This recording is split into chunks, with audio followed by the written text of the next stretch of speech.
You're still watching Prime Morning. It's time for us to delve into what the newspapers have for us. News Flash segment, where we have topics that we'll be discussing as well. We have 3 top stories, and then we'll add others. But let me introduce my guests to you. They are seated and poised for the conversation. Good morning to you, Adele Umar Ibrahim. How are you? I'm good. Great. I'm great. How are you doing? I'm fine, thank you. Did you sleep well? Late. Adele Umar Ibrahim is representing the NPC this morning, and representing the NPP this morning is Fad Osman. Good morning, Fad. Good morning, Leslie. How are you? Doing very well. It's been a while. Yeah. That's good. You're also for Bawumia Maswin, or you are for anybody? I'm for Bawumia Maswin. You are for Bawumia Maswin. Okay. You all want to, go one way? We've said that the Times calls for Bawumia. Okay. Looking at the time we find ourselves currently, it's Dr. Bawumia who will be the best candidate to lead our party into elections 2024. Okay. BMW. We'll start off with our very first newspaper, which is the Daily Graphic newspaper. Turning economy around, cut down on expenditure. Speakers urge government at Graphic Business and Stanbic Bank breakfast meeting. Consortium commits $10 million to lithium drilling. 80% prostate cancer patients report late for treatment. Wow, that's sad. Don't impede work of EC judiciary, SKB Asante tells politicians. The next newspaper is the Daily Statesman newspaper. The Daily Statesman. Global South urged to address technological deficit. Tech erupts Ghana's mining space with Photonasi Lab launch. Dr. Akoto pledges to support whoever becomes NPP flag bearer. No need for insults, Bawumia insists on contest of ideas in NPP primaries. I don't know who is insulting who. I don't know. I haven't heard anybody insult anybody. So I don't know where they... Okay. But anyway, it's all good. The Finder newspaper is our next newspaper. Private investor to inject $85 million into Lands Commission's operations. Photon Assay Lab to ensure accurate evaluation of minerals, says Duka. I'll support whoever wins November 4th. Dr. Free Akoto is saying this. Appear could be to contest Efija Kwabre South NPP parliamentary primaries, and the banner headline, attacks on opponents inimical to NPP. It is a contest of ideas, not insults, says Dr. Bawumia. The Daily Guide newspaper. I think one of these stories, I don't know if Esidra will be touching on it, but it happens to be Adjasa for serving ice cream. Daily Guide newspaper. It's been trending though. Number 1 gets 500 million Ghana cedis a bail. Adjasa cools down Kwabenya constituents with fine yogurts. What a headline. I won't throw mud at opponents, says Bawumia. 3 Ghanaians arrested over Russian Wagner activities, and why OSP sees Cecilia Dapar's assets again. The Ghanaian Times newspaper is our next newspaper. ECOWAS urged to apply tougher sanctions to stop illicit arms proliferation. 10 million euros project to tackle food security in northern region launched. Nam1 denies defrauding customers of 1.6 billion Ghana cedis. Towards operational transformation, Lands Commission gets $85 million investment for improved land administration services. Our final newspaper is the Ghanaian Publisher newspaper. ISSER warns government over high interest loans. Voter registration will go beyond district offices in 2024, says EC. Building a successful brand through organizational culture, and Mohammed Ali is speaking on that. And the banner headline again happens to be Dr. Bawumia saying, ideas win elections, not insult. And it says, Bawumia's subtle reply to Kennedy Ejapong. Right. Okay, so Ghanaian Publisher has made us know where this is going to and where it's coming from. Thank you so much, Ghanaian Publisher. You have told us. Anyway, It's time for us to delve into what our topics have. Our first conversation will happen to be Madam Cecilia Dampare. I think about a month ago, Madam Cecilia Dampare reported to the police that some of her monies had been stolen from her house. Some items as well had been stolen from her house. Hence, her house helps were arrested and they've been taken to court. And we saw in the papers that about $1 million was lost, over thousands of euros, over $1,000 of thousands of euros, hundred thousands of euros, actually, not thousands, 100,000 of euros were also lost. So much money was lost. And Ghanaians got alarmed and said Madam Cecilia Dampare should be investigated. She stepped down as sanitation minister, hence she's no more serving as sanitation minister. But this case is still ongoing. Special prosecutor decided to investigate and seize Madam Cecilia Dampare's properties. Went to court and court asked the special prosecutor to release these items that were seized. Now, what happened was that the special prosecutor, the office of the special prosecutor, decided to release these items, but again went ahead to seize the items after 24 hours. Yesterday, a new development that has come up is that there's an account that belongs to Madam Cecilia Dampare's late brother. But this account is really functioning. As of this year, an amount of 11,000 had been transferred from that account to Madam Cecilia Dampare's account. Questions are being asked by the citizens. How is it that a dead man's account is being operated? And who is operating this account? What is going on? I'll start this conversation with you, Adel Umar Ibrahim. Rosalind, good morning once more. Good morning. And good morning to my brother, Osman. Allow me to extend a warm greetings to the National Chief Imam and then my dad, Sheikh Umar Ibrahim, and to say thank you to the teeming Muslim supporters who came to the National Mosque on Saturday for the Zongo program. We didn't see pictures. Why? They would come out, actually. Pictures and videos. It was a beautiful one, and we just want to say thank you to the Zongo caucus of the NDC. Rosalind, Madam Cecilia, it's quite worrying. I have indicated on this platform and other platforms continuously that it feels as though she has no heart. I'll tell you why. The reason why I say this is that, first off, when the issue started, I sat here and indicated to you that when she went to the police station to lodge a complaint, she lodged a complaint indicating what monies belonged to her and what belonged to her husband. Now, it would be okay and comfortable for you and I to understand that what belongs to her husband basically belongs to her. It is easier to just say, she could have just said, look, these are my items without having to call her husband's name. But she saw it necessary. She saw it very, very necessary to be able to differentiate between what belongs to her and what belongs to her husband. Now, when the thing became news, then we had her, first of all, come up with a statement and say, oh, what you guys are seeing in the news is not exactly what it is. There's a lot more to it. Then we saw Godfrey Dami wage into the whole thing. He comes up with his report and now says that, okay, so the $1 million, which is supposed to be for Madam Cecilia Dampare, is not actually all hers. What is hers is $200,000. And $800,000 belongs to her deceased brother. This is where I felt there was a problem. Because you see, what belongs to your brother is not yours. Unlike your husband. What belongs to your brother is not yours. Because he has wives, he has kids, and those monies are supposed to go to them. So officially, when you went to lodge the complaint, you should have indicated that, look, it is $1 million. However, $200,000 is what is mine. The $800,000 is not even mine. It's my brother's. She didn't do that. She added that to hers. Then differentiated her husband's own. Then Godfrey now comes to give us the differences.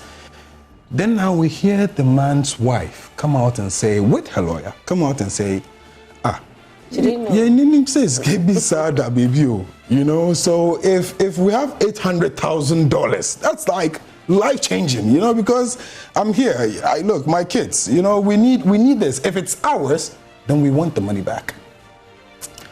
All of a sudden now today we're hearing what? monies are being transferred from a deceased person's account. Now I see the man died as far back as January 2022. Godfred is saying that as recent as 18th of September, which is how many days? 2 days ago. 11,000 had been. 11,280 has been transferred, and then 10,450 thereabout also transferred. That one was in 2022. The 10,000 was in 2022. And then as recent as 2023, we have 11,280. Now, and he's an OSP, Special Prosecutor, and he's also indicating again that no letters of administration has actually been issued to anybody. You know, when someone passes away, what you do is that you go through a certain process and then you get letters of administration. So they say, okay, we're going to select maybe his son, maybe his brother, maybe his wife to basically manage whatever assets he has. When that is done and a court basically grants it, then that person is given access to whatever account it is. As we speak, no letters of administration has been given according to the special prosecutor. How then is that account being moved? You know, you don't move monies without somebody sending something.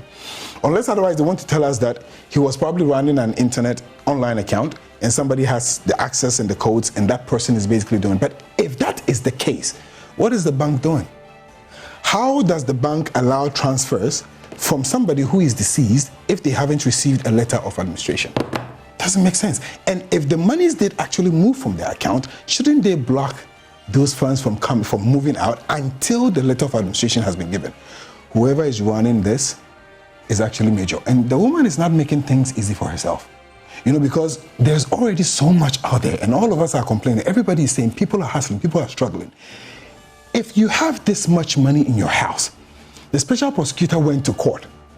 They made sure, they tried to freeze your accounts. The court says, give the monies back to her. You know how much money we were talking about when the monies were being checked, you know, all these quantum. What are you doing with 11,000? What you want with 11,000? I mean, if you have $200,000, 300,000, euros, 350,000 euros, you have about 3.5 million Ghana cedis. What do you need 11,000 Ghana cedis for?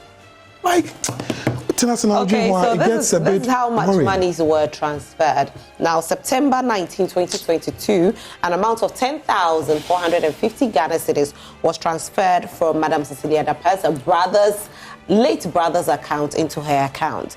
And in May 2023, an amount of 11,280 Ghana cedis was transferred again. But Rosalind, thank you very much. Let me go back again and greet my brother and to your viewers, and also to my people back home. That's the Winchi constituency. Let me say a special good morning to them, and to my mom, Ajia Kokowa. I know she's watching this morning. Let me say a very good morning to her. And to the issues of Madam Cecilia Dampare, you know, this issue came up. Some of us have held a position that we are playing public sentiment on this matter too much. Too much? Very good. I'll make a quick reference to this issue. I'm asking too much. The point is this. You remember, I think a week ago or 2 weeks ago, there was an incident in Kumasi, and houseboy killing them. It's when this Madam Cecilia Dampare's issue came up, we forgot to talk about the house girls, what they did wrong. We forgot to talk about it. We took Madam Cecilia to the cleaner, clean her up. See what happened last week. Another house help. Until we start to talk about some of these matters, there are people in their houses watching us this morning who are facing similar challenges from their house helps, and they can't come out and speak about them. It's a situation we need to talk about it. Why a life is being lost last week or 2 weeks ago through these same house help issues. We will have to sit back and talk about this, condemn these things. What the girls did in the first instance was very wrong. To steal from somebody who had employed you, putting food on your table, it's wrong. We need to condemn it. I think this killing in Kumasi will have to waken us up to talk about it in its right perspective. Now, moving on to the special prosecutor's issues yesterday. I'm told it's a leaked document. That's what we are made to believe. They are not being filed at the court yet. We are told from yesterday, you hear it's a leaked document. Why do you have to call it leaked? Is it official coming from the office of the OSP? If it's not official, who is leaking these documents? The public sentiment we are playing around this matter is becoming too much. That's why I said too much. We can't be leaking documents to the media, deliberately give it to the media, and come and say it's been leaked. So who do you think gave it to the media? Whoever is leaking the documents is at the office of the OSP. Whoever is this should stop. We should allow the systems to go well. says that whenever conclusions have been made to this matter, we cannot come back and say, there was this logical, legal conclusions being made to this situation, and we are all satisfied. Thirdly, the issue of money being transferred from the disease account to Madam Cecilia Abna Dampare's account, sometimes I find it very difficult to understand all this politics or populism approach the OSP wants to play. It is very simple to find out who transferred the funds. Very, very simple. In the statement, did you see the names of those who transferred the funds? No. So he creates there. He just want to have this public sympathy, public attention, and I think it's not helping the case. Okay. It's not helping the case. This is a legal matter. Fight it in the legal realms. Whatever the outcome may be, we'll come back and talk about the commentary of it. We'll come back and do that. But linking this document, because as we at this moment, if you go to the bank and ask who transferred the funds, it will be made public to you. But what about the document that was leaked? Is it true? The document that was leaked. I mean, the document. Yesterday's own. Yeah, is it true? What it has been alleged that it's leaked. So it means that the content might be true. I'm not disputing the content. But the procedure in which we've been hearing all these things, this is not the first of it. You remember when they went to search at Madam's house, we were told that those reports were also leaked. We've had, I think, 3 instances where we've been told that it has been leaked. That's what I'm trying to talk about this morning. I think the office has a responsibility. Right. And I'm happy. You see, I'm very happy because when this whole issue came up, our brothers made all these claims that we're going to use the OSP's office to cover up this matter. And from all indications, it's not being covered up. But we should do it in the right process. If it is a court document that is being filed, go and file it. The court will make it public to the Ghanaian people. But if we hear yesterday, those who were talking about all these things on their platforms made it known that it's a leaked document. Okay. But you know the media has a right to information, no, right? I'm not saying, see, I'm not disputing the fact that the media is talking about it. But the moment you make it look like it's a leaked document, it becomes a bit challenge for us to talk about it. What about the content? I'm talking about the content. The issue I just made mention of, which we are discussing this morning, is money is being transferred from a diseased person's account to another person's account. What about the fact that the monies were transferred to the living account from the dead? So the reason why probably, so if the monies were transferred from her late brother's account to probably a different account, maybe nobody would have spoken about it. But the fact that it was transferred to her account, that's why people are talking. So what is the crime of Madam in this transaction? What is her crime? That's the question I'm asking. What is her crime in this transaction? Who transferred the money? That should be what the OSP should be talking about to us. You get the point? You tell us that my brother here, or person A, transferred the documentation at the court, transferred this amount of money from this account to this account on this particular day. But if you give me transaction that has been made without giving names of people who did it, you put the situation in a very whole suspicious manner where people have to start to speculate this morning that who is operating. Now the man is a dead man. He's a disease, right? The family is there. The wife is there. Now questions will be asked. Who is operating this man's account? Once the OSP could have saved us all these suspicions by providing the names, because with every bank transaction, there is a name to the transaction. Okay. You get the point? I think we should handle this matter such that we will not have to whip public sentiment in a very wrong direction. We will end up destroying people. Once the court will come up and tell you that this person has been found of no wrongdoing. That is my concern. We should not destroy people's reputation once there's a legal procedure ongoing. That should be the focus. And I'm happy that this, you see, yesterday, a legal person made a very interesting statement that, at one breath, Madam Cecilia, she's in court, accusing people from stealing from her. And another breath, she's in court as a victim. Do you get the point? So here she's going to testify, she's going to be a star witness in one case, and she's going to be a witness in another case against her own self.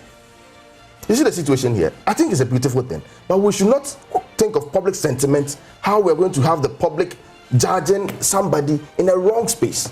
That is my concern. Okay. If we can do this without necessarily, because with this particular headline this morning, the discussion out there this morning is going to be like, hey, the OSP could have saved us, the individual behind the transactions. So this morning, we'll have mentioned this person's name. That this person, with this address, is transferring monies from a deceased person's account to this particular account. Right. And the bank will have to answer to these issues. Because the bank needs to know better. Okay. That if I want to transfer money from somebody's account, even if I'm using it through a mobile banking, There are procedures I need to go through. And I believe very, very well that the bank is aware that this man is a deceased man. He's no more alive. So why are you allowing transactions to go through his account to different accounts? I think these whole things should not be here for us to be discussing with should I say, limited as information.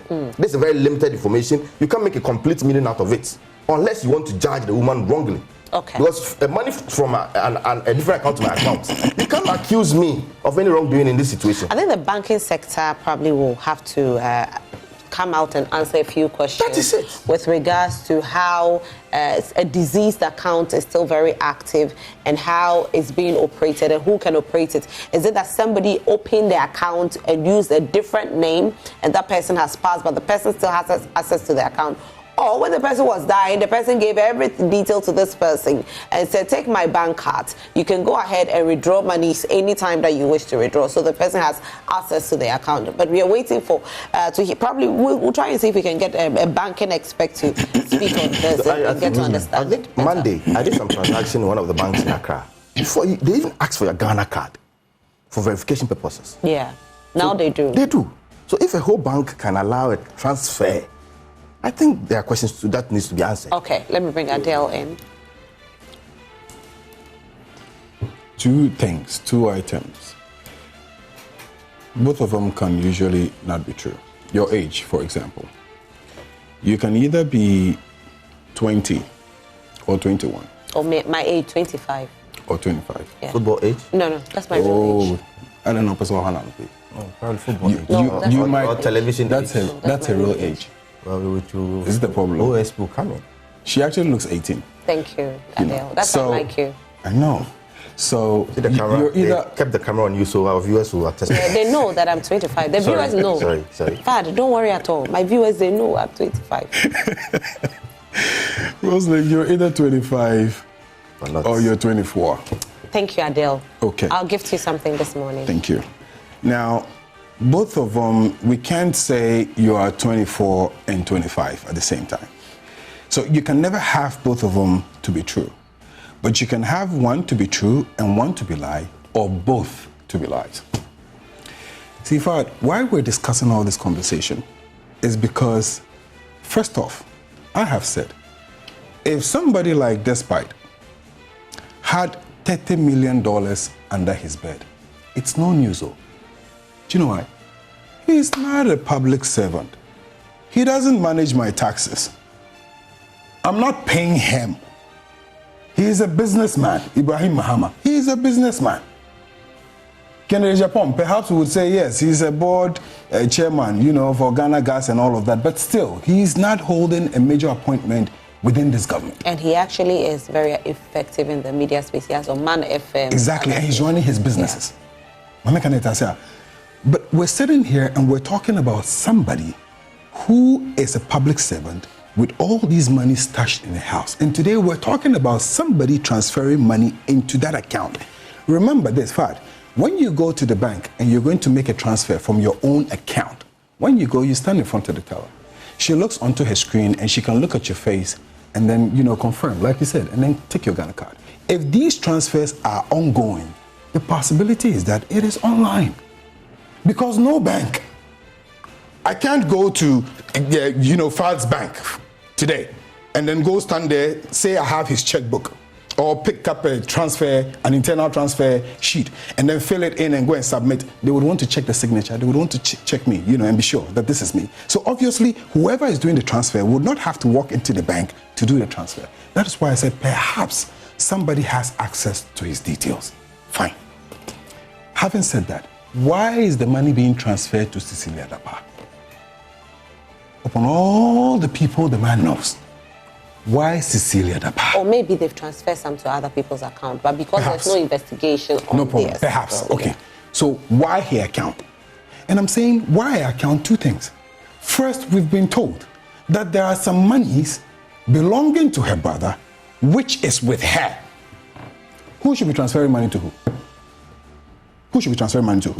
So if her brother's money is with her, we should be seeing monies being transferred from her account to her brother's account because she's giving it back. If the man is passed away and they're thinking of getting letters of administration, they're thinking of getting somebody to manage this account for his wife and his children, whatever belongs to him should be going back. Why is it going to her? And in fact, all of us, we have, like everybody thinks, when you see us having these conversations, it's not just about the public sentiments. It's about the fact that we all can put 1 to 2 and 2 to 3 because we reason. And we're asking questions. And we want to know, we want to understand. I am still of the view that I am not giving OSP 100% on this case. The reason why I'm not giving him 100% on this case is because in as much as he came and he's doing certain things that I believe and coming up with some of these issues, I mean, if this is really what it is, why leaked? I mean, the special prosecutor should come and tell us, you know, for fairness sake, that, oh yeah, I mean, yes, but I'm not the one who released it. But it is true. We haven't seen that. We don't know that.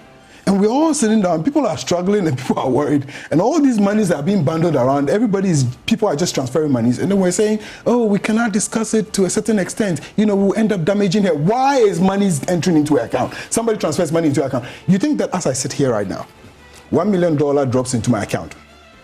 I don't know the source, I'm just there, 1 million. Yoko will come for me. Yoko would ask, they would inquire. Who sent the money? Yeah. Because it is in your account. How do you know the person? Why is the person sending you the money? And as much as we're talking about the purpose for the money, and as much as we're talking about somebody who is deceased, how is money entering into your account? You know, if monies were coming from Cecilia to her brother's account, which would have known that it is with the bank, and the bank would have to relinquish to the family, it would make a lot of sense. But here, special prosecutor is saying that 800,000 belongs to the brother, not Cecilia. Now we're saying the brother transferring more money to his sister. It just doesn't make any sense. But the bank has a lot of questions to answer. They do, but I'm saying that whoever this bank manager is, who handles the branch manager, who handles this account, has to answer some questions. Because if somebody dies, the bank is notified, unless they are saying they didn't know that the person is dead. Right. Aside that, you know, we have our biometrics on there. We are using Ghana card. Right. So how is somebody being able to handle somebody's account or operate somebody's account, transfer money, and it only takes the special office of the special prosecutor to come out to tell us? Rosalind, so here's the thing, it's two things. First of all, like I indicated, this will most likely be an online transfer. The reason why is because anybody else, if the account belongs to the brother, anybody else cannot just walk there and make the transfer unless they have a letter of administration. Right. We're being told letter of administration has not been given. Now, you must also understand that as much as the person is deceased, if the account has not been blocked or made dormant, it means the account is active. The account is active. Okay, so if the account is active, what it means is that anybody can actually make a transfer. You know, the banking system doesn't have, unless the bank decides to put a block on it, monies can always move in and out. And when you have it, when the online system works in such a way that I can just pick up my phone right now, transfer money from my account to say another account, and then automatically the system automatically checks. If there's money in it, it will transfer. If there's no money, it stops right there and then indicates that there's no money. But if there's money, it transfers. So online transfers are not like one-on-one transfers. It happens, it can happen, it can keep going until it gets to the point where somebody actually goes to check the account physically. You will not know what is going on. They have set it in such a way that whatever money is in your account, as long as there's money inside your account, when you do the online thing, there is nobody inside the bank having to sit down to verify it before the transfer goes. No. It's an online thing. And once there's money in it, it goes. Just like mobile money. I have 200 Ghana cedis in my Momo. I want to transfer to say, you know, my brother. If there's 200 cedis in my Momo and I transfer it, it will go. I don't need officially to walk to MTN for somebody to check and see, is there 200 Ghana cedis in Adele's account? The system is already set up. Right. We have some comments coming in. Let me quickly read, then I come to you, Fad. Some of the comments coming in. I really commend the resilience of the OSP to ensure the tainted properties of Madam Cecilia Dampare are seized amid the scheming attempt by some members of this government and the courts to sweep this very important matter under the carpet. If we were in a serious country, these monies would have been seized long ago, and the minister in question severely sanctioned to deter others from this act. Kudos to the OSP, Daniel Akpaliok from Sunday. Daniel, she's no more the minister, so she is a former minister. Good morning, Joy Prime. I'm finding it very difficult to understand Dr. Bawumia. What insult is he talking about? We are not going to be tricked by these kinds of pretentious remarks from Bawumia again. If he cares to know, he should direct this issue to his followers, okay? We are still reminding all and sundry that the V8 gurus have made their choice by voting for Dr. Bawumia. It's a turn of we, the walkers and bicycle riders, to vote massively for the grassroots man. Honorable Kennedy Japan. Dr. Bawumia should focus his energy and fix the broken economy. I don't know what at all he is coming to do that he hasn't done for the past 6 years. Greetings to Honorable Kennedy Japan and his team. Okay. We all want to see a clean and smooth political system running without any element of political biases or favoritism, forgetting that we are all political animals that believe in political theories and concepts and still believe in the rule of law and still believe that when we have the opportunity, we can make our society better, forgetting that we are all lying just to amass wealth for ourselves and the political party we affiliate ourselves with. Ghana will only change if we have positive thoughts, attitude towards work. Africa will only see a positive transformation if we have selfless leaders who are ready to see equity and equal opportunity for all. Name Aaron Bebas. Thank you, Aaron. I don't want to believe that the NPP communicator in your studios this morning wants to undermine the intelligence of Ghanaians by attempting to defend this rape of our public purse by Madam Cecilia Dampare. Considering the release from the OSP and the quantum of money under the possession of the minister in question amid these economic hardships clearly shows the money is tainted. I urge the NPP communicator to desist from a mounting defense for the defensible. Even Madam Cecilia Dampare herself can't defend her properties. So how do you sit this morning trying to defend this criminal act? Daniel Akpaliok, Sandema. Akosia Sexy says, good morning from my side. I really love the show. Thank you so much, Akosia. We love you too. Good morning, Rosalind. I wish to commend you for type of dresses you put on of late since you are 25 years of age and a married woman. Really? Okay. Exposing your breasts and stuff like should be left for others who are still searching. Okay, congratulations, Kwame Sopo. All right.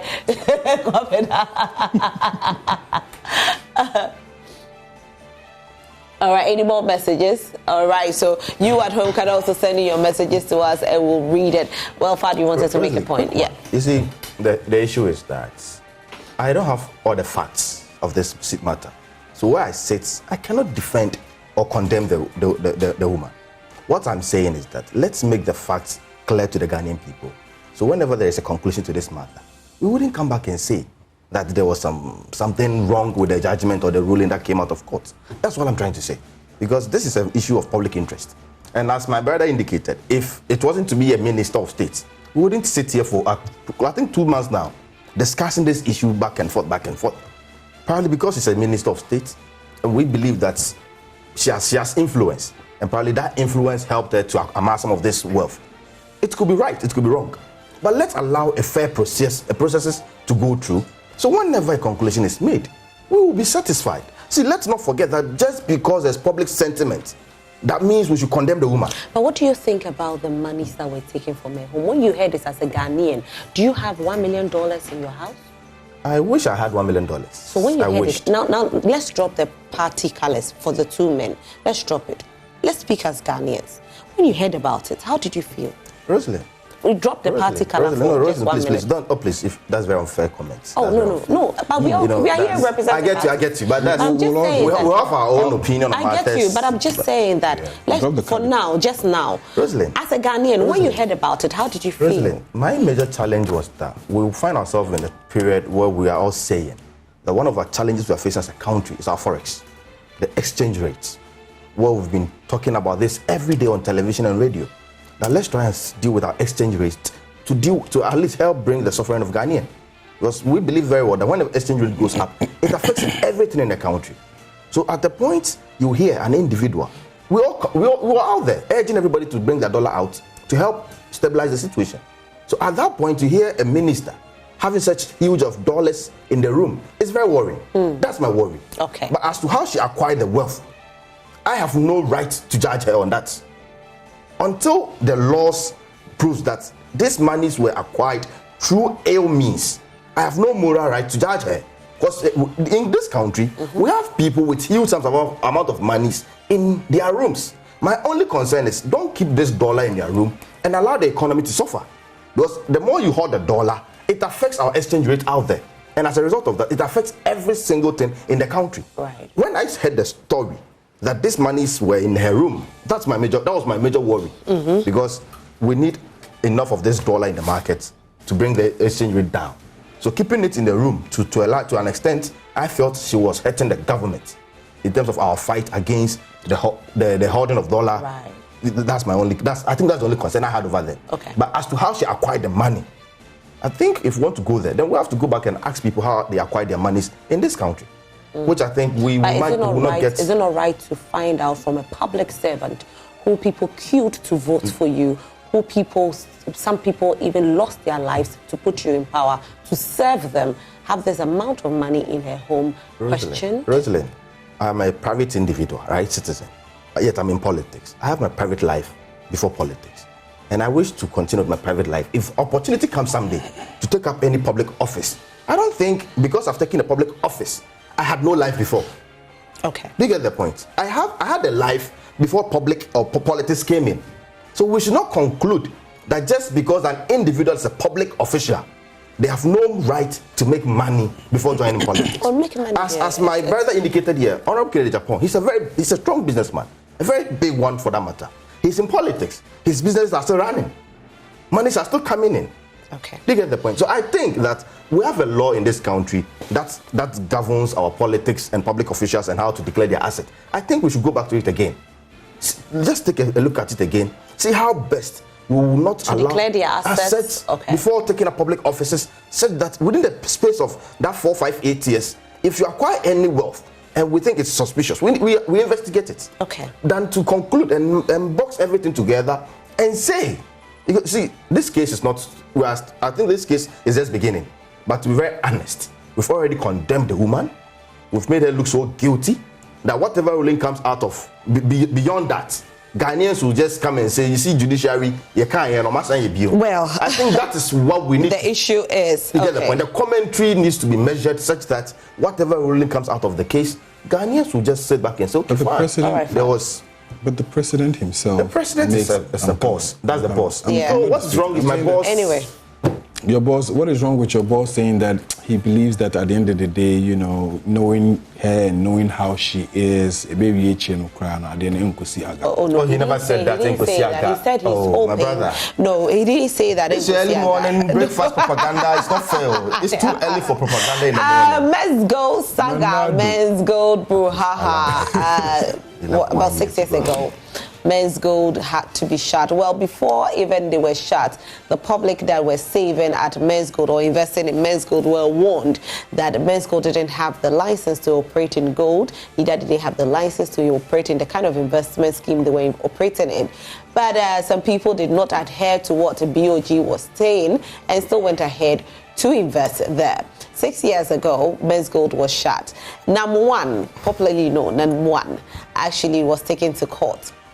But it looks like after everything, he was told to pay the monies due the persons that had invested, and so they can go back to themselves or get back to their feet, get on their feet or get their monies back.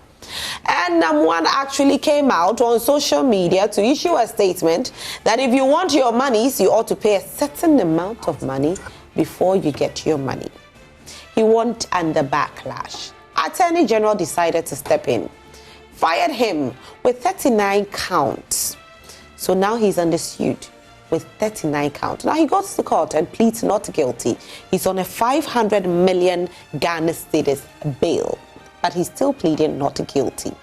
Is he really not guilty, or he's guilty? But he's starting off with a not guilty and later turn it into guilty. Let's see what the future holds. But what's your take on it, Adele? Rosalind, this issue of NAM1, I believe in 2017 when it came up, we were all discussing it.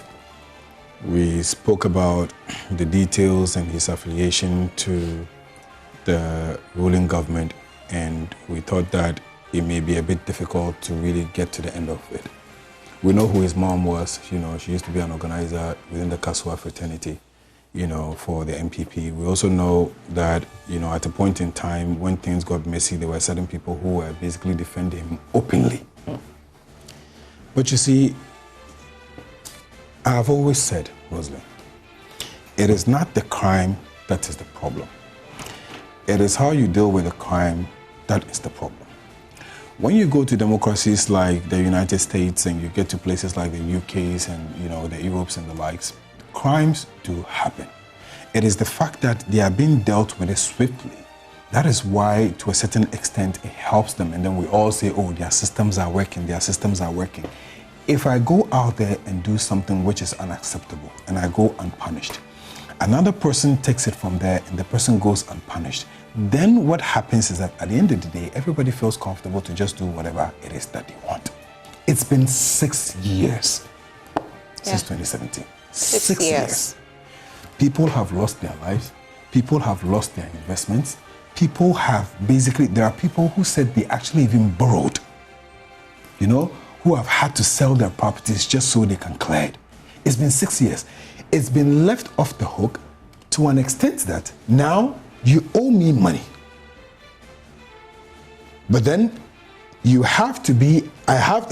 he had the effrontery, let me give you a word. He had the effrontery. The courage. Yes. You know, the temerity. Yeah. To say that, oh, yeah, I know I have to give you some money though. But I know. Some money before I give you I'm not sure how much money I have to give you. Can you imagine? Like, okay, so the system that you had in place, which was taking gold, which was taking cash, okay, which records on the system, this is Adel Omar Ibrahim, code number that, transfer this, maturity that system is shut down. So much such that you cannot go onto that system and pull out all the people that you owe. In order to do that, I have to come and give you what, 600 Ghana cedis? Yes, I should pay you 600 for you to check whether you owe me. Yes. Huh. Yes. Yes. Look, but it's bad. Yes. See, thank God I never saved it. I don't know. I always get sad when it comes to number one issues. I get very emotional as well, and not just sad, but emotional and angry, because I feel that it's one person who's taking most people like, fools. And he's still working. He will be brought to book, though. Yeah, I believe this 39 counts or this 39 charges from 61 now to 31, no problem. 39 now to 39, no problem. You know, at the point in time, even you take my money, we go through a certain system we call, you know, the court system, and it's supposed to solve the problem as swiftly as possible. Investigate. How difficult is it to go onto a system and check and say that, okay, these are the people you took monies from. This is how much money you have available. Okay, let's start paying them back. Because it is no doubt that you took the money. The system has broken down. And it is no doubt that you have not paid the money back. Okay, if the system has broken down, where are his assets? At a point in time, remember we were told that he was going to bring some money from Dubai.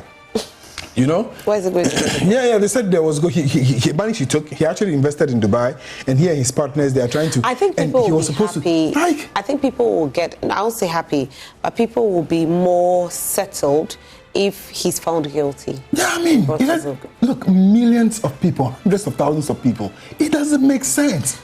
Let me bring Fad into this conversation. Men's Gold. You know, unfortunately, in 2016. I was offered a job at Men's Gold. Oh, wow. That's the sister company of Men's Gold, Brew Marketing Consults. Okay. Yeah, in 2016. I went for, I think I reported for Monday, Tuesday, Wednesday, then I quit. Why? I don't know. I think Monday, they took us to orientation. So after orientation, and I came to understand the operations of the organization, I felt like, no, this is not right for me to do. That's all I felt. So Wednesday, I never showed up for work. So Thursday, Friday, they called. I told them I'm out of town. That's in Kumasi. I'll return the following week. And that was the end of the story. I think 3 months later, this whole issue came out and they were shut down. The issue now at court is, when it comes to financial crimes, it's very difficult to just move it fast and get your judgment out of it. It's very difficult to even prosecute financial crimes. Yesterday, I had the Deputy Attorney General making those statements. And it's something we have to also understand, that where we are coming from, I believe we've made some gains with this case.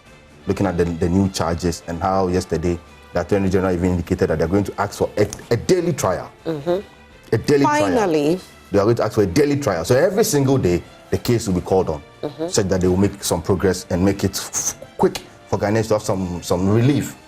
I think when I had a very big challenge with Namwan was not too long ago when he came to announce that pay 600 Ghana cedi so I can check, verify if I owe you or not.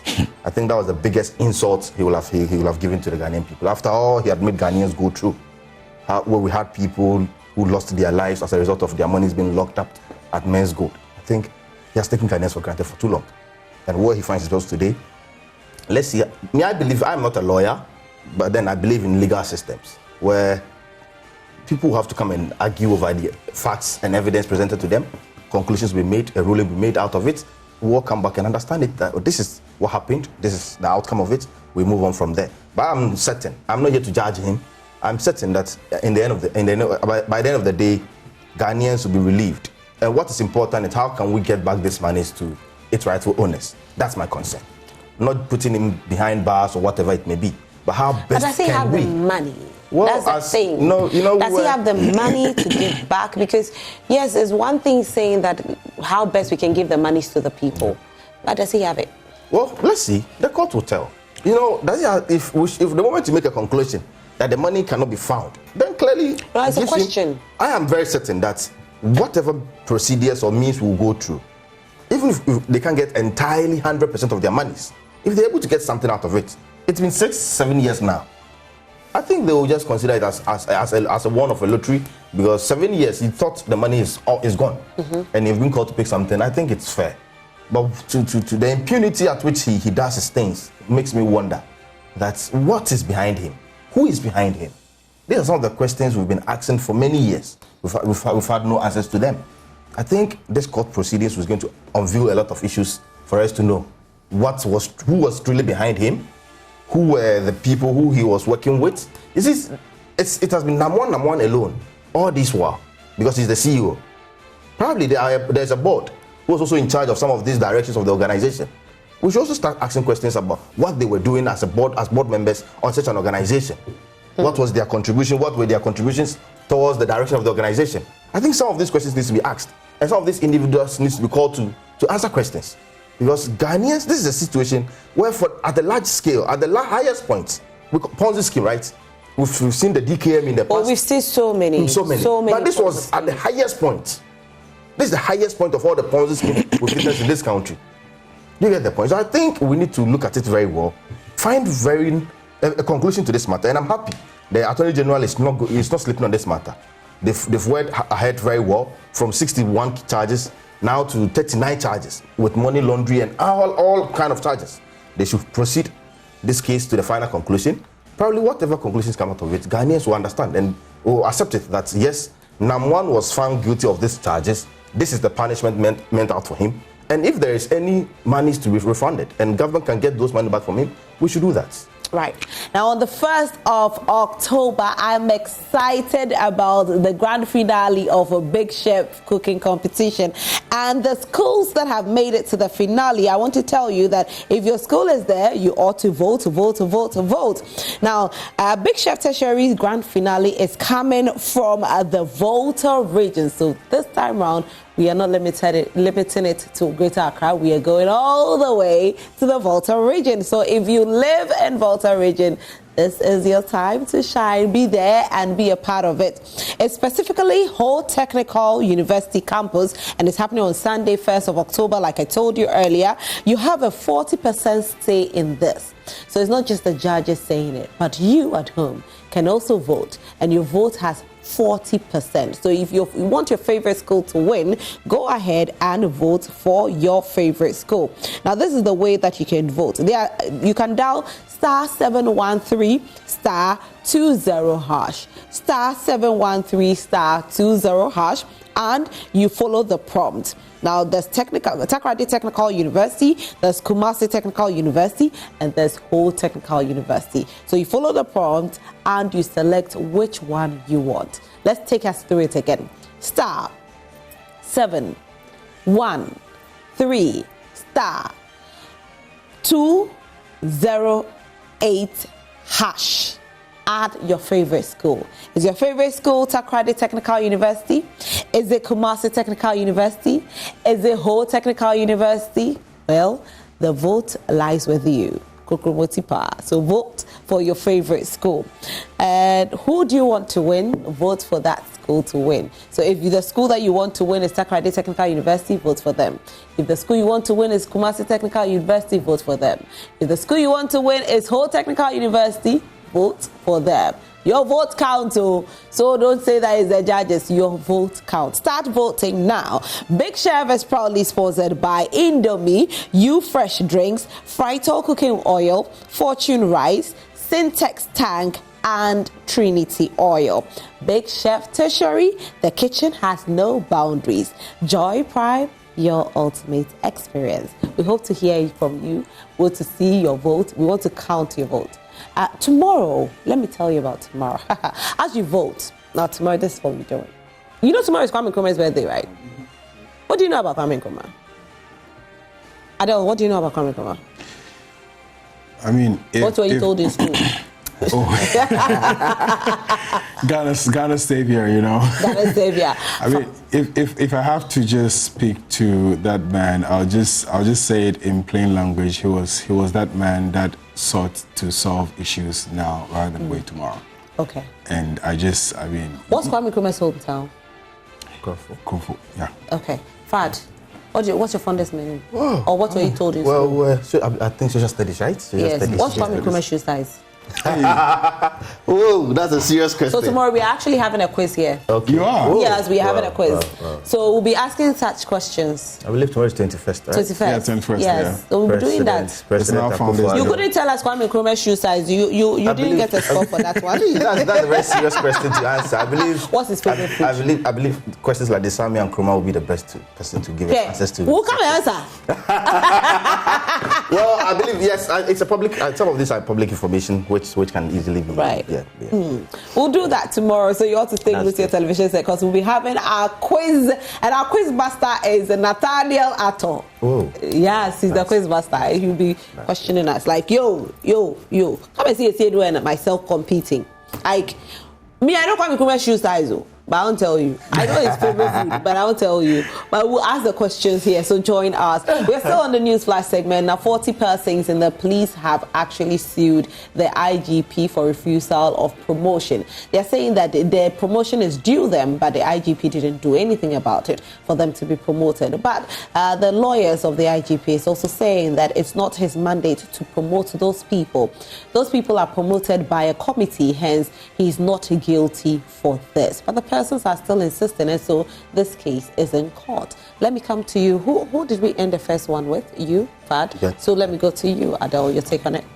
Rosalind, this issue of the police officers, I believe when the conversation came up, I remember on one of the days when the issues were being discussed, when Dampare was on the seat, on the panel, I happened to be at the Central Police, and I saw some of the police officers who were basically also not too comfortable about the fact that, those promotions were not being done. For some of them, they felt that, their juniors, some of the juniors and the likes have already been promoted, and for that matter, they should be promoted. Now, the reason why the police officers keep going back to school over and over is so they can acquire that promotion. So I think as far back as 2021, he indicated that for those of them who had, gone to school and had their degrees and the likes, should basically submit it for a special exercise. And some of them wanted to go to the police college. So for those who wanted to go to police college, they wanted to be, moved to go to be given the admissions to go to the police college. And then for those who wanted to be promoted, then they can also have the promotion. You must understand again that promotions is something that lies in the hearts of everybody. But within the security, services, the interest is more of how much money and allowances they would end up accruing. Because then once the promotion is made, then they make a little more in terms of in terms of salary. And then, you know, they also build as a rank. No police officer would want to join the police service, you know, from down there, corporal, all the way, and would not probably fancy or wish to be an IGP one day or be a commissioner of police one day. So everybody's, even though you're going to have very few of them who would get through that, but everybody's fighting and praying that they get to that place. I have a colleague who is at Alabaka police station, and you know, I've seen him do wonderful things, go back to school and all of that, very professional and all of that. He's hoping and praying that he would get his promotions. There are a lot of them like that who would want to get the promotions. I don't understand the difficulty. That is where I basically don't get. But again, I also don't think that the promotion lies solely in the hands of the IGP. But I think they indicated the IGP and then POMAC, that's, you know, the police administration. The police administration itself, you know, should have probably done something by it. And then perhaps if the board sits down and discuss, maybe the final person or the final say will probably go to the IGP, who will probably be the last person to probably minute on it before it goes. I don't have all the details, but I'm wondering what the difficulty really is. There are thousands of police officers. These are 40 police officers. And of course, maybe they are standing on behalf of other people. Exactly. But these are 40 police officers. Is it that the police service does not have what it takes to accommodate that extra resources in terms of paying them? Is it that the police service has issues regarding their certifications and all of that? But if all of that is not a problem, I'm finding difficulties, honestly, in why the promotion is not happening. Now, my final take on this is this. I think the right thing they have done is to go to court. Yeah. Because we all have the systems to test. So they've gone to court.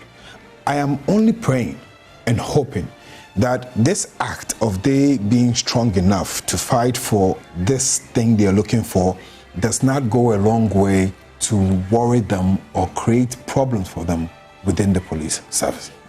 And the reason why I'm saying this is because, you know, we all have ways of, you know, understanding some of these issues. Somebody will probably conclude that you're working under me with the Miyako court. You know, like what you see at the rent control on a daily basis. Someone comes and reports his landlord, and then when they go back home, landlord can say, I am cutting off water. It is my water. Oh, no, but I think with this is why I feel that we've moved on in Ghana. Like we have become matured in exactly things. Exactly. In the past years, we take a lot of things for granted. When somebody owes you money, we start by saying, oh, this person is your friend or your family. Don't do that, or you'll be penalized if you should. But this is a step in the right direction. It is. It is. But you see, when it comes to these forces, what is the reason for the promotion not happening? Could be that they didn't pass their exams to be promoted. That is what I'm saying. Could it be that, you know, like you said, that could it be that maybe they did something wrong, hence it has affected them? Could it also be that the government doesn't have the resources to pay a certain number of people in a certain rank, hence some people ought to suffer for it? All of that is a possibility. All of that is a possibility. But I'm saying that even if that is the case, you can have a sit down with them. Like, you can have a conversation with them. It shouldn't have to get to that point where, because the police service has, systems in place for you to complain if you have an issue and all of that. In fact, they have systems in place for us to complain. You know, like the PIPs. And they have their own systems in place for them to lodge their complaint and all of that. For it to have gotten to this stage, what it means is that perhaps they have probably made efforts over and over and it's not happening. But at the end of the day, I am only calling for two things. I'm saying, one, it is a good thing that they have gone to court. And I want to say that I love the IGP's, maturity. The last time on the committee, when he met, Alex Mensah, the way he shook hands and they spoke to him and all of that.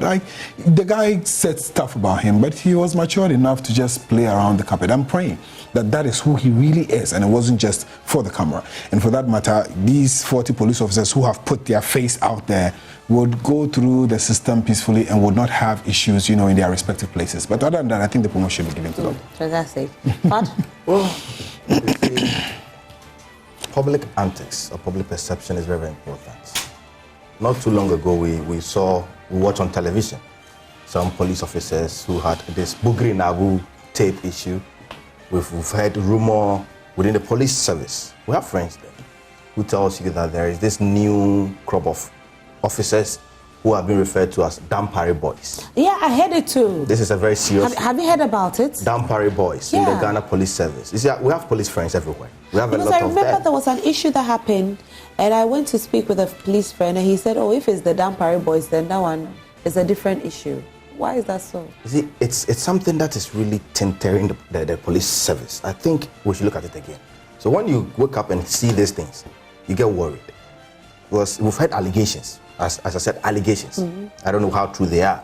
That if you are not in the favorite books of some people in the police service today, you don't get promoted. Wow. So these Dampare boys, some of them, the allegations are that they come up from university, fresh young graduates, they are being promoted to senior levels, where they are seniors who have been in service for close to 25 years are still down there. Do they have the same educational background? No, with the 2021, this is a special amnesty program. The reason that the police are bitter is that you call it a special amnesty program for promotion. So any police officer who graduated before 2021 with a degree has the opportunity to submit his certificate for promotion. That was the program. So junior police officers who joined the police force, I think between 2008 to 2020 rather, if you've acquired a university degree, you have an opportunity to submit it for promotion. And these chief inspectors, they are chief inspectors, some of them have spent 25 years on the job with experience. They also wanted promotion to get to ASP, so they can join the police academy. You get the point? That's what they wanted. So if it's a special amnesty program, why do you exclude them from the promotion system? That's their concern. Right. It's not necessarily a mandatory on the part of Ghana Police to promote you at any point in time you wished for. No, but provided you call it a special amnesty program, then they also deserve to be promoted. If you listen to the case, sense now. That's the whole point. Okay. So that's why they are in court. I don't think we've worked up to any news like this before. Right. That a police officer goes for promotion and he's been denied promotion and he goes to court. It never happens like this. They felt somehow we've been neglected by our own services. A service we've worked for 25 years to 30 years. That is giving us our opportunity for promotion. So why do you deny us this promotion? Makes a lot of sense, because did you also think of it like this? Yeah, I mean, or did you know about it? No, so yeah, I heard about the promotion of, his own boys. I heard about that.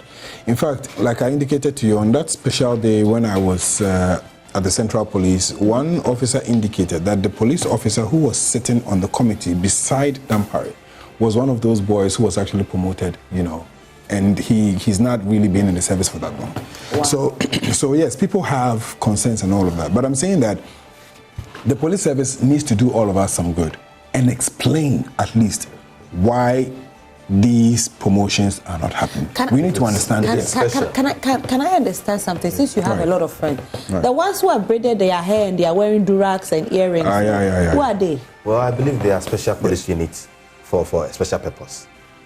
I don't speak for Ghana that's police, what they do. but we know Yes. they are Because- specially put in there so they can help fight some of these crimes we see on our streets. So they have the braids Yes, and the with earrings. They have the braids because and they need to earrings. look more like, probably, forgive my word, a ghetto. Forgive me this morning. They have to look like more of like a street person, so they can easily socialize with people. But they are wearing to get uniforms, so information. how do you associate? No, They don't always wear uniforms. It's not always. Okay. Probably it's one Mostly when you and today when you even go to Why the do we Central. have NIB? No.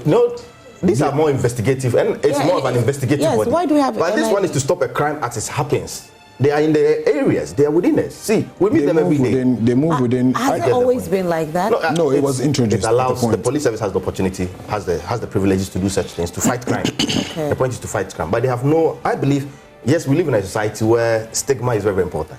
So the moment you see somebody with all these things on their head and ears, you get worried that you're a police officer. They are there for a special purpose. Okay. I don't speak for the Ghana Police. I believe they will have to do the speaking for themselves. Right. But what is important is that seniority in police service is very important. True. If I go through the police training system and I pass out, let's say 20 years ago, I've been on the job for 20 years. I've acquired some experience on the job. I've gone through some educational system. I've acquired some educational qualifications in addition. And my junior comes in 10 years later after me. Probably comes with, whether he came to with a degree or not, he also goes through that same period. He acquires a certificate, and he promotes this person to meet me at my same level. Sometimes bitterness comes in. Right. And it kills the morale in the police service. So that's what we're talking about this morning. Mr. IGP, we know the Ghanaian people loves you. For whatever magic you're doing it very well. We know you're a very good person when it comes to the camera and how to get public to fall in love with you. We know this antics, antics we all know is applied. We love it. But please, the truth of the fact is, within your service, your men are complaining. We cannot sit here and pretend this. Police officers don't come out and talk. But within the service, police officers are bitterly complaining. Some of them? Some of them are bitterly complaining. We cannot give figures out here. We have friends we talk to every day. They see you on television, they call you and tell you their problems. Some of them are complaining. So please do a work, sit back, look at your home, put an end to some of these issues. The rumor out there is not helping. Dampare boy is being promoted favorably over others, whilst people have been there for many years and they are being denied promotion. It's not helping. Because see, great tempo does not destroy by the force from outside. It's been destroyed by the weakness within. So you might be out there fighting crime. You know, not long ago, I don't know what this case has happened. What's the bully van robbery, which was involved with some police officers. The bullion van. The bullion van, sorry. Yeah. With the police officers, I remember one officer was shot dead during the investigation process. We've not heard anything from that yet. A police officer on duty was shot dead. His colleague was arrested in connection to his killing. They go for investigation, and that one arrested was also shot dead. That he was helping investigation. You see, it makes you wonder. These are some of the complaints some of his men are raising. We wish the IGP will pay much attention to some of these matters and leave the public antics to the public to talk about them out there. If in future he has any political ambitions, he can come and let's fight it out there. But for now,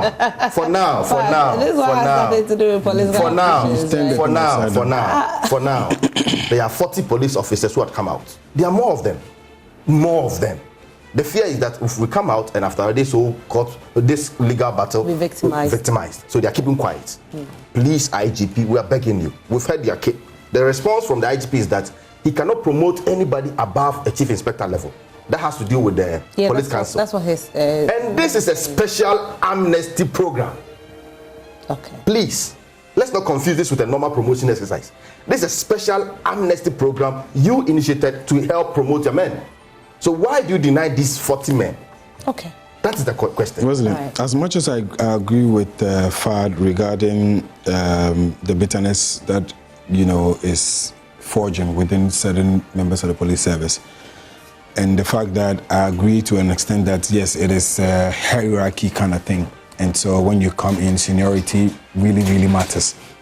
As much as I agree with all of that, let us also not be too quick to indicate that juniors who join the police service, depending on what certifications they have, cannot be promoted above those that are below.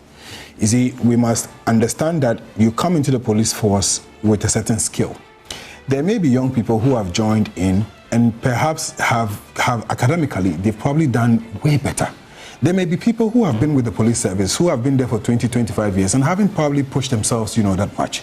So yes, there could be instances where somebody will probably come up with certain certification. Maybe it wasn't just a degree. Maybe there's a degree and he has some masters attached to it. Maybe you have a degree, you have 20 years. He is probably just in the service for say 10 or 15 years. But then he has gotten his masters, perhaps he has gotten something in addition to it. So that is why I'm saying we need to understand what the issues are. Based on that, we can actually make some final conclusions. I also don't think that this whole thing, is about antiques. The man has spoken, he has indicated that it doesn't lie with him solely. And I agree. It doesn't, even the president has what is called the cabinet. As much as possible, when all these conversations are done, it still goes to the president for him to make special amnesty. I'm not disputing. No. Look, I've not said it is acceptable for them not to be promoted. I'm saying that in as much as we all agree that they have to be given the promotions, let us also not be too quick to say that certain people who are juniors, who have met what perhaps the criteria, probably better than some of the senior officers, should not be, because then it will be a problem. Say today, Fad, you joined, let's say, the military service, and then you went in with some masters, some degrees, some special skill in maybe intelligence that you have learned that somebody else doesn't have. Then we say you're not due for promotion because there are people who are in line who are waiting. It doesn't make sense. So as much as he would promote certain people, these things are going around and making a lot of noise. he should also look at how we can get the rest of the people also promoted. And then we're good to go. Okay. Mahmoud M. Said says, just because you don't have $1 million, that doesn't mean those with it amass it through ill means. In as much as I do not support the idea of hoarding of such quantum of money in the house, I don't condemn her for possessing such an amount of money. The politicking by the NDC is too much. They have no moral right to accuse the former minister. They should be investigating. Okay, I don't know what. Okay, Felix Kwachi and co. Okay, they should be investigating Felix Kwachi and co. All right, thank you, Mahmoud. The reason why, as an MPP person, I'll vote against the party come 2024. The MPP party I know has lost its value. Only few in the party are now genuine. NPP has lost everything. Oh wow. It's been months now.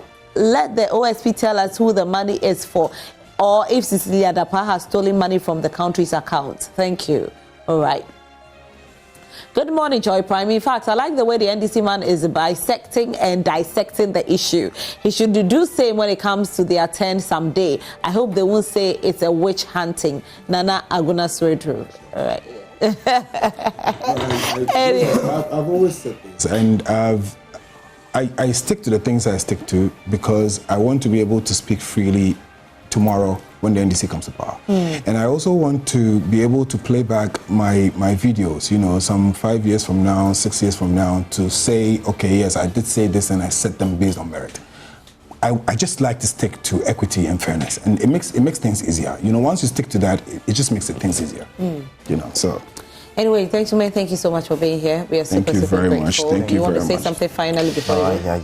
I think this is more of an academic issue, so I don't know if you give me a minute. Okay, let me quickly read the final comments. I think we have some few comments coming in, and then Ghanaians are just intelligently inclined, and I think our leaders too are too old for current world terms.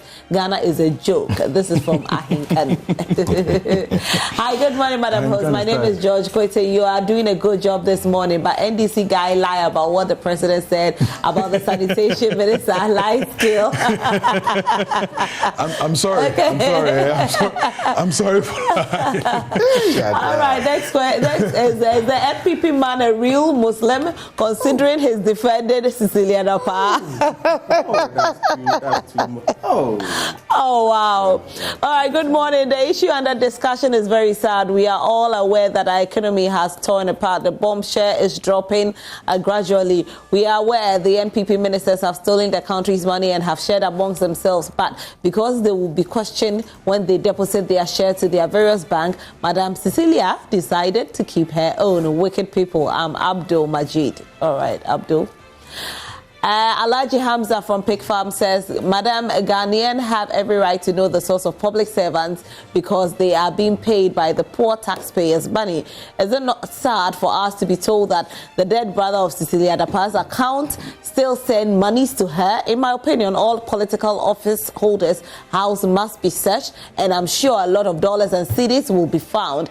Imagine such amount can be found in the house of the Bola minister. How much more found in the house of finance minister and others? Madam, if you care to know, Ghana today has become a laughingstock in the eyes of Ghanaians when it comes to the fight against corruption.